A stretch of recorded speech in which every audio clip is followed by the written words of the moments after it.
Just like Christopher Columbus, French explorer Jacques Cartier failed to find the forever elusive Northwest Passage to China and India that he dreamed would bring him unimaginable wealth when he became the first European to sail down the St. Lawrence River.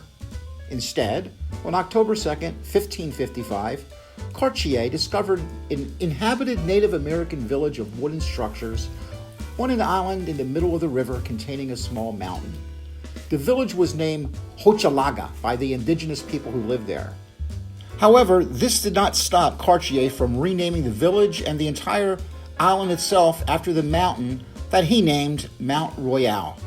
This small settlement of the Iroquois eventually became one of the world's greatest cities, the center of French culture in the New World, Montreal. On the southwest part of the island of Montreal is a borough named Verdun. Verdun was historically recognized as an independent city, but in 2002 it became incorporated and absorbed into the city of Montreal. Today, Montreal has a population of about 1.7 million people and is overwhelmingly French. The Verdun neighborhood has less than 100,000 people, and unlike the rest of Montreal, is comprised primarily of English immigrants who migrated there during the early 20th century. James Baker Bartlett was born May 27, 1932, in the city of Verdun, to his parents Fred and Lily Bartlett. If you check out the Wikipedia page about Verdun, you'll find that there's a lot of famous people who were born there. Hockey Hall of Fame legends Mike Bossy and Denise Savard were both born in Verdun, along with trumpet virtuoso player Maynard Ferguson. But Wikipedia lists as the very first famous person from Verdun, Black Bart himself.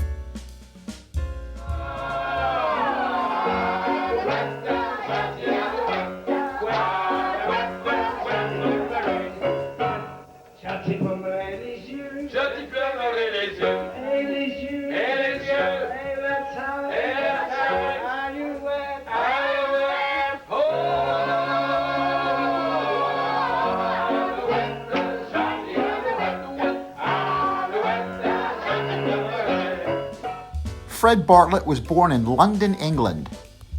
Lily Bartlett was born in the northern city of Newcastle. The year in which they both emigrated to Canada from England is unknown.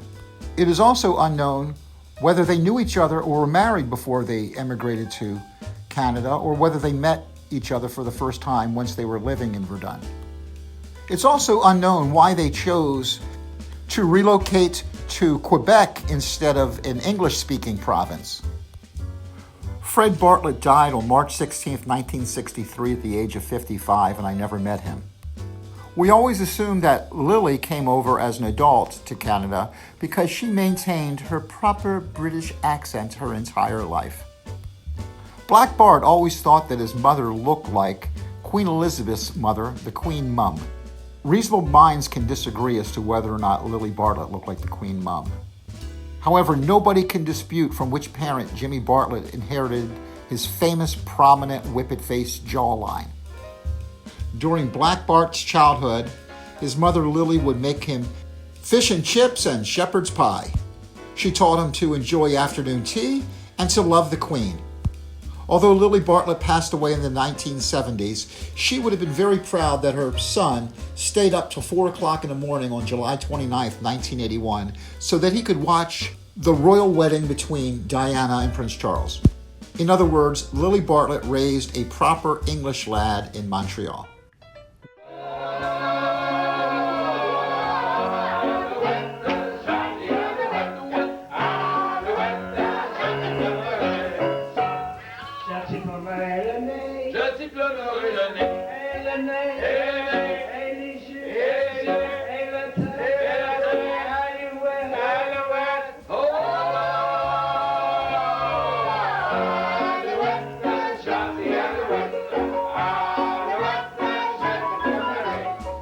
Now, Fred Bartlett was a member of Her Majesty's Royal Canadian Navy. As a result of this, he spent a lot of time away from home on various ships at sea. Because Canada declared war on Germany in 1939, during most of Jimmy Bartlett's childhood, his father was away from home, and Lily had to raise the family all by herself. During the occasions that Fred would be actually home, there was one particular leisure activity that he preferred to all others. This leisure activity resulted in the birth of Fred and Lily's first child, Gloria, who was born in 1930.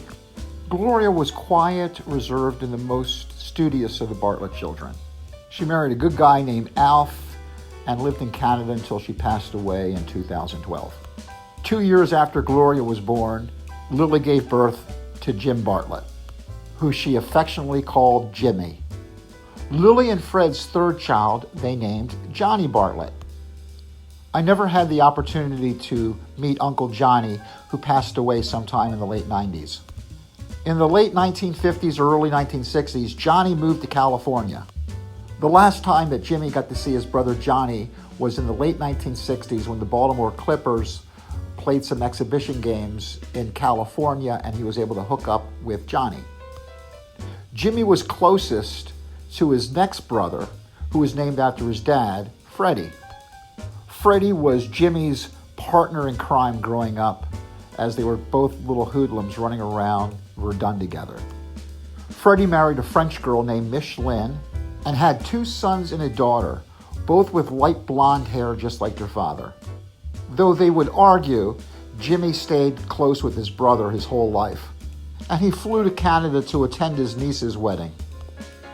The 5th little Bartlett baby that was bounced on Lily's knee was Jimmy's younger sister, Dorothy, who they all called Sally for some reason. Sally grew up to be smart, tough, sexy, and sassy. She had a daughter from her first marriage named Diane. Jimmy was pretty close with his niece, Diane, who was his daughter, Melinda's age. Dorothy dropped out of school in the 8th grade and got married at the age of 16. She got a job working for the National Film Board as a secretary, and gradually, through hard work and smarts, rose through the ranks to become a studio administrator, a budget officer, and eventually a very well-respected film producer for the National Film Board of Canada. Dorothy was so well-respected as a documentary film producer that she was invited by the African country of Ghana to assist them in producing audio-visual material for the government's family planning program. After she passed away to cancer in 2007, the director of production for the National Film Board described Dorothy as being a bombshell, a terrific dame, who wasn't just ambitious but had the talent to match.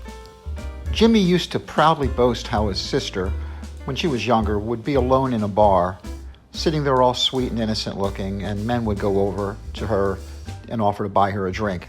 She would smile, thank them for the drink, and sweetly say, "Now fuck off." With an attitude and mouth like that, it is obvious that she and her brother remained close with each other their entire lives. A couple years later, Lily popped out another youngin'. This time she named him Dougie. Jimmy and Dougie were never that close, mostly because of the huge age difference, but also because Jimmy thought his brother was snooty and thought he was better than the rest of the family. When Lily died in the 1970s, my father went to Canada for the funeral, and at the funeral, Jimmy suggested that all of the brothers should serve as pallbearers for their mother, and said, "She brought us into this world, at least we should carry her out." Dougie objected, at which point Freddie punched Dougie in the face, and after the funeral, Jimmy never spoke to his brother Dougie again. The last we knew, Dougie and his wife Loretta were living in Ontario until her passing in 2016. Several years later, Fred Bartlett scored for the 7th and final time when baby Bobby Bartlett was born. Of course, old number 7 would be one of 7 children. Bobby was basically still in diapers when Jimmy was leaving home to start playing organized hockey. Now, Bobby Bartlett was a really good athlete and wanted to follow in his big brother's footsteps. Jimmy knew that there's a big difference between being good and having the skills necessary to being a professional athlete. However, he made arrangements for his brother to get a tryout at a professional training camp. After one day of grueling skating drills, Bobby realized he couldn't keep up, packed his bags, and returned home to his mother. Though his hockey dreams were dashed, Bobby fell in love, got married to a nice girl named Claire, created a family together, and have lived happily ever after.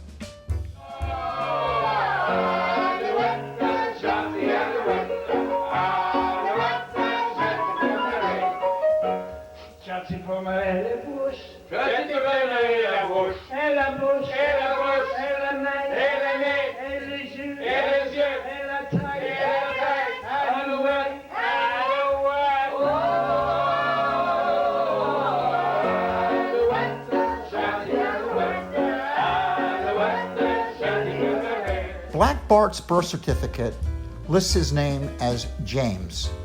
And if you look in a hockey encyclopedia, it lists his name as Jim.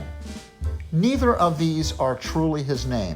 His mother called him Jimmy, his brothers and sisters called him Jimmy, his hockey teammates called him Jimmy. His name was Jimmy Bartlett. He was dad to the kids, gramps to the grandkids. Only my mom called him Jim. To the rest of the world, he was Jimmy Bartlett. But that is not what we called him to each other. Within the family, we just referred to him as simply Bartlett. And the reason why we call him Bartlett is because of my mother's younger brother named Mickey, who had Down syndrome. Mickey absolutely loved Bartlett. Bartlett knew how to joke around and tease him and always get Mickey to laugh and smile. A running gag that my dad used to do was every time he saw Mickey, he would extend his hand to shake his hand. And then when Mickey would go to shake his hand, at the last second, Bartlett would yank his hand away and stick his thumb up in the air and yell, "Taxi!" At which point Mickey would then pretend to get mad and then they'd both start laughing. They did this routine for 40 years.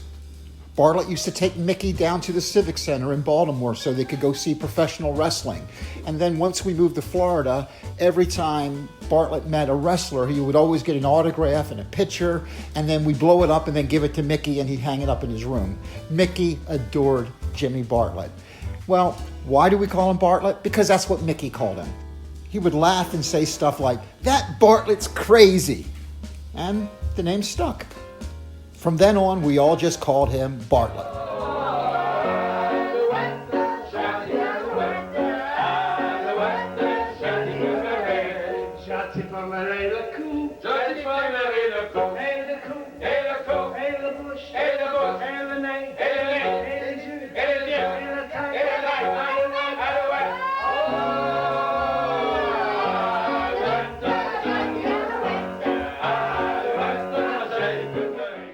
An oddity about Bartlett was his voice. Although he grew up in Montreal, he did not have a French accent. Although both of his parents were born and raised in England, he did not have an English accent. In fact, he didn't even have a Canadian accent. Bartlett never said, "eh," or "a boot," or "oh yeah." If anything, he sounded more like he would have been born and raised in Little Italy, New York. With his high-pitched, gravelly voice, he sounded more like Frankie Five Angels in Godfather 2 than the typical stereotypical Canadian. However, when he laughed, he had this ridiculous, loud, obnoxious witch's cackle that was meant to ridicule and make people feel completely embarrassed. When he would get mad, his voice would drop an octave, he would severely clench his jaw, and he would scream with a voice similar to Randy Macho Man Savage, while posturing like Bill Bixby did when he would turn into the Incredible Hulk.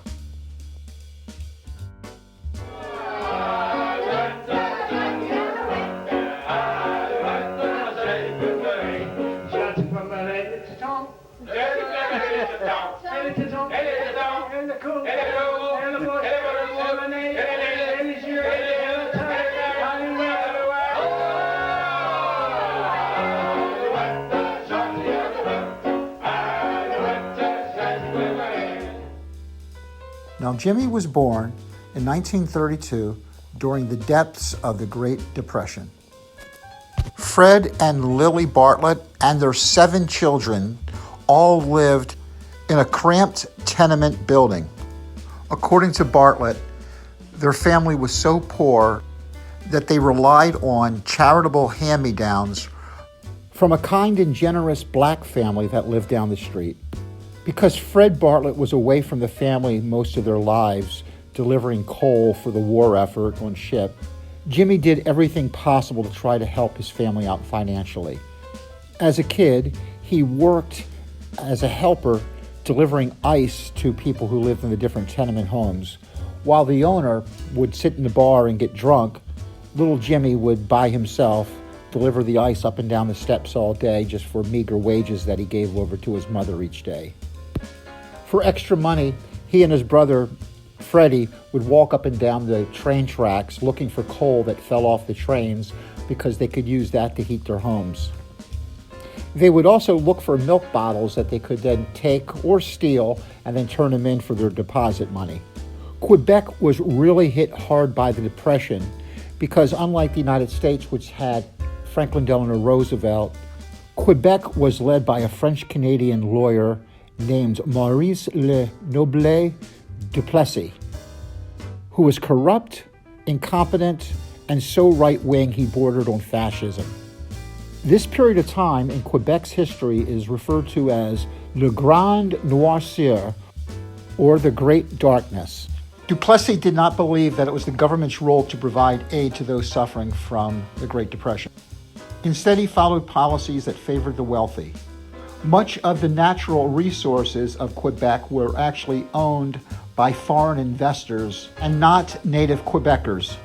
After World War II, when the rest of Canada and the United States were experiencing an economic boom, Quebec was still in the dark ages.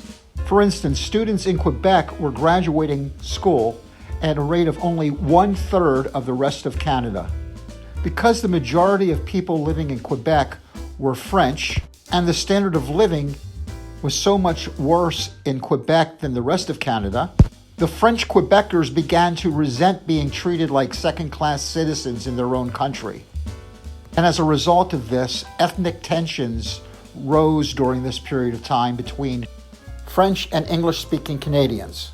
Duplessis also opposed Canada's entry into World War II to fight the Nazis.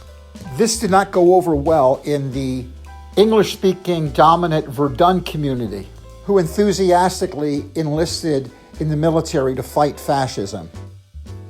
As long as he lived in Verdun, Jimmy did not experience this ethnic tension. Jimmy hated school and was a terrible student. He had no use for history, literature, or biology. He had to repeat the 3rd grade twice and never graduated from high school. He was also constantly getting into trouble. Back then, the principal of the school would beat Jimmy on his hands with a leather strap. Regardless of how brutally he was beaten, Bartlett refused to flinch or cry. Jimmy preferred to play outdoors, especially since the ponds were frozen over and he had learned how to ice skate about the same time that he had learned how to walk. At night, the family would gather around the radio and listen to programs like his favorite show, The Shadow. But Saturday night was the best because that meant hockey night in Canada.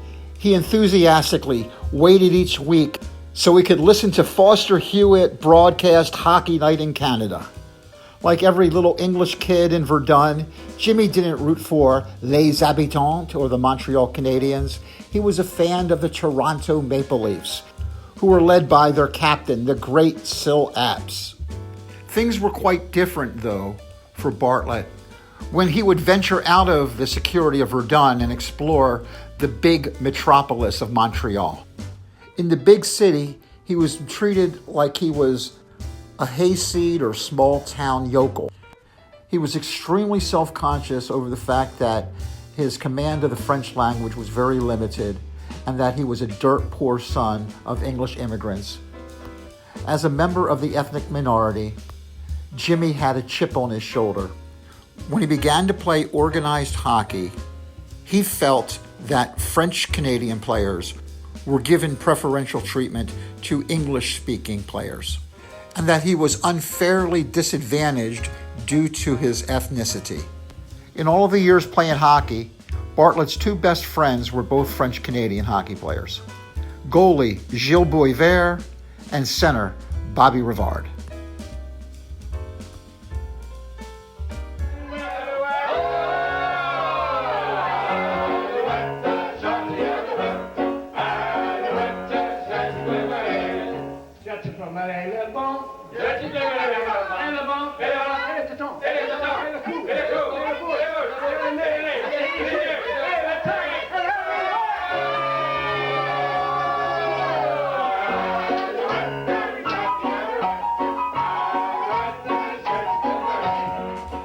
Jimmy Bartlett was a natural athlete.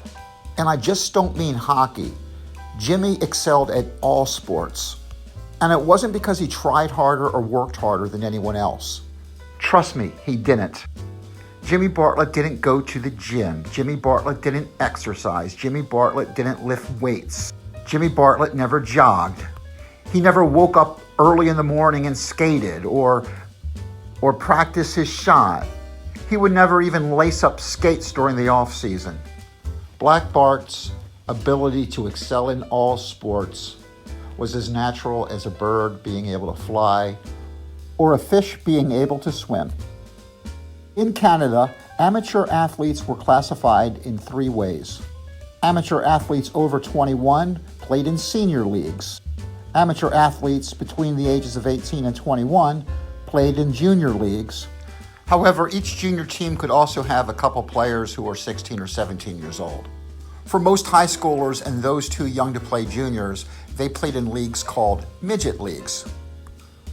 When Jimmy was a teenager, he played midget hockey with a team called the Verdun Midget Rockets. He also was a star shortstop in fast-pitch softball. He was a fast, slick-fielding shortstop who also was the best hitter on the Regina Aces, which won the Verdun Softball Board Midget Champions in 1948.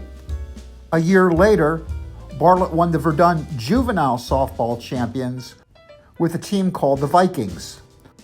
For the next 20 years, Jimmy played at the highest levels of amateur and semi-pro level fast-pitch softball and seemed to have won a championship almost every year. He also played football at the junior league level. He was a flying wing, which today would be a slot receiver, on the Pats' undefeated championship season. Bartlett was also unanimously voted the top wide receiver and named first team All-Star for the Verdun Juvenile Football League All-Star team.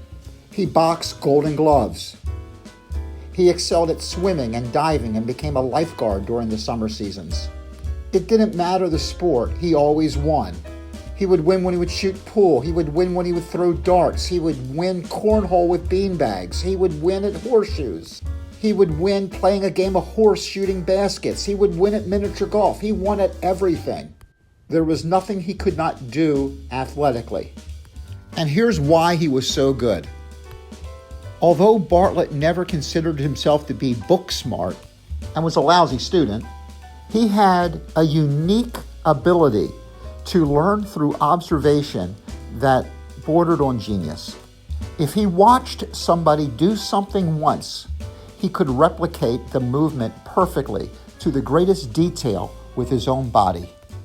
In other words, if he watched Tiger Woods swing a golf club, he could then swing the golf club exactly like Tiger Woods.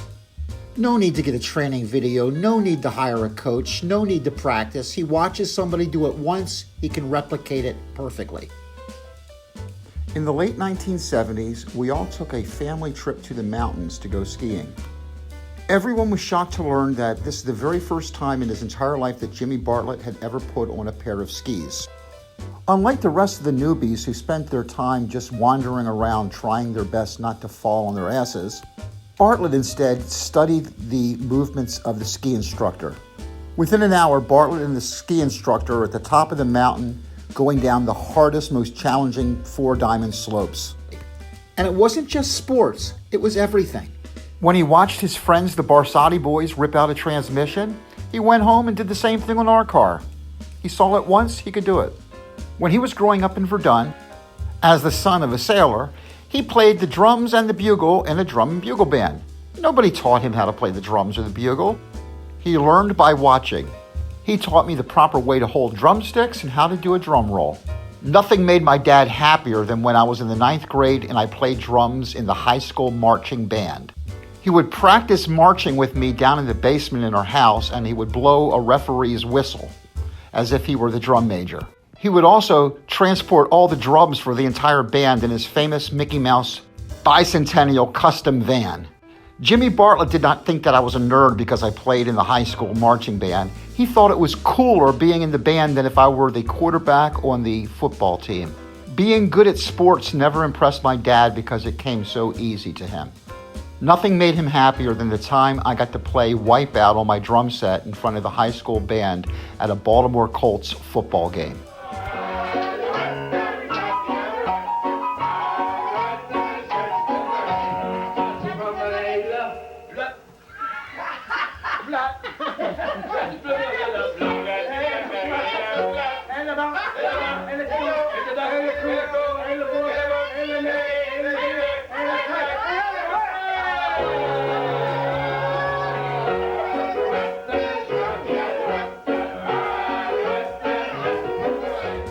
When we moved to Florida in 1987, we never thought in a million years that Tampa Bay would ever get a hockey team.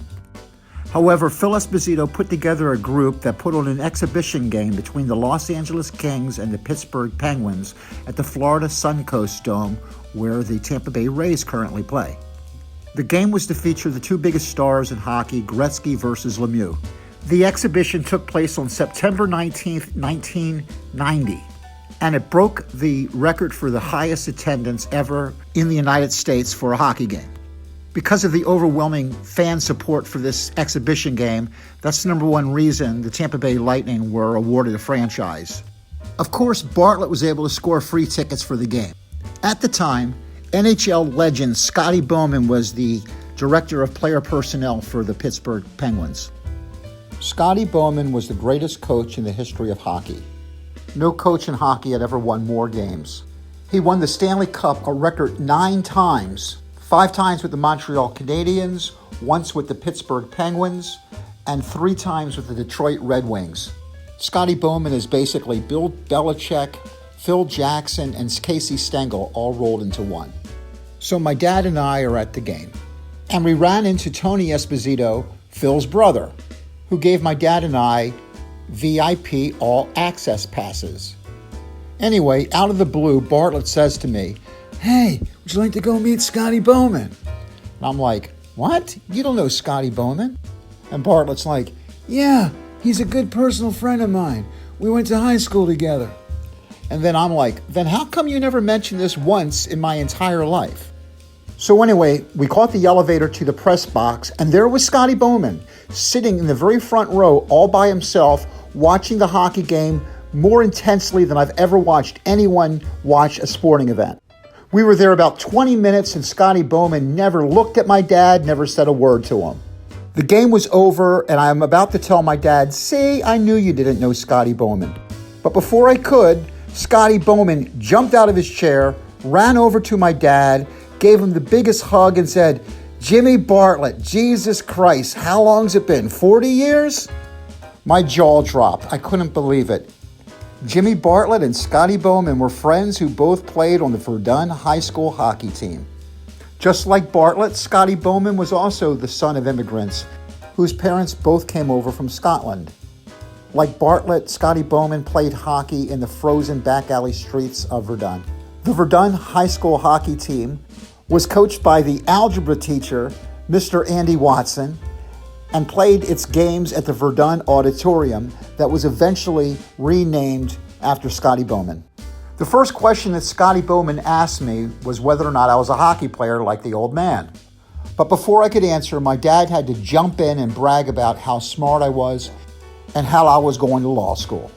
Scotty then told me what a great hockey player my dad was. Considering that Scotty Bowman coached Mario Lemieux, Jaromir Jagr, Guy Lafleur, and Steve Yzerman, that really says something.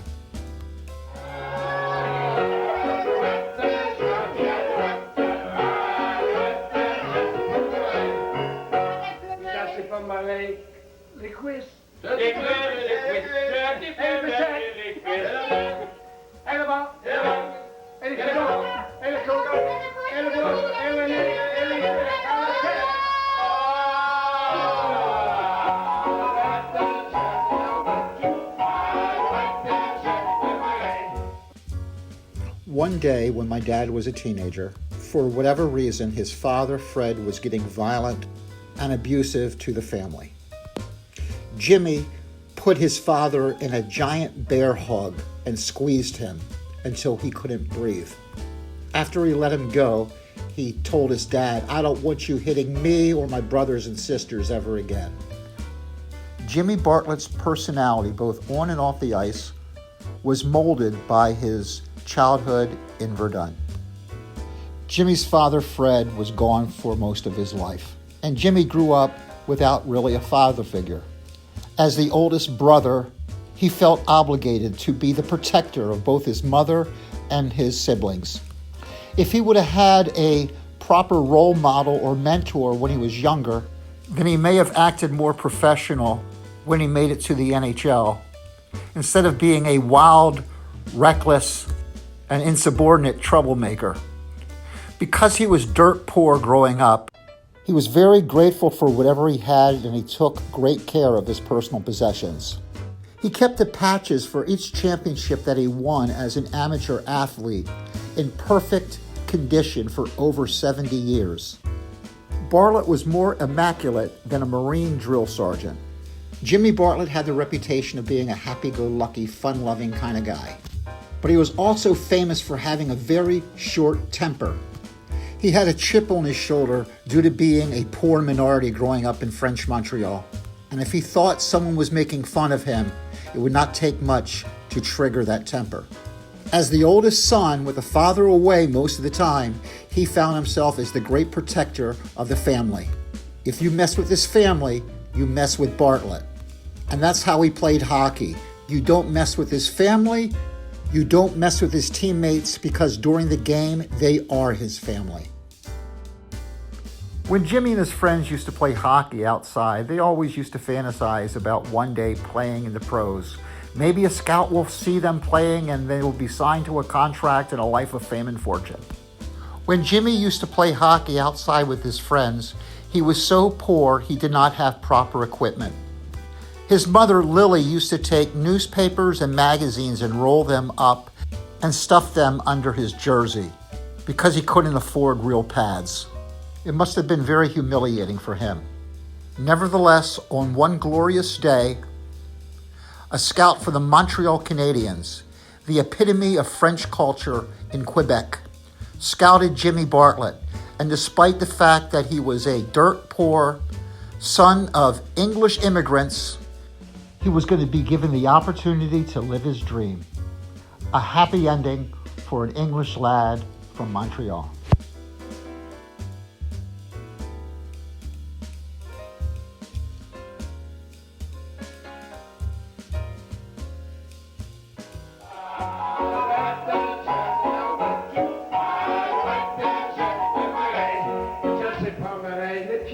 Je te lèverai les pieds, et le pied.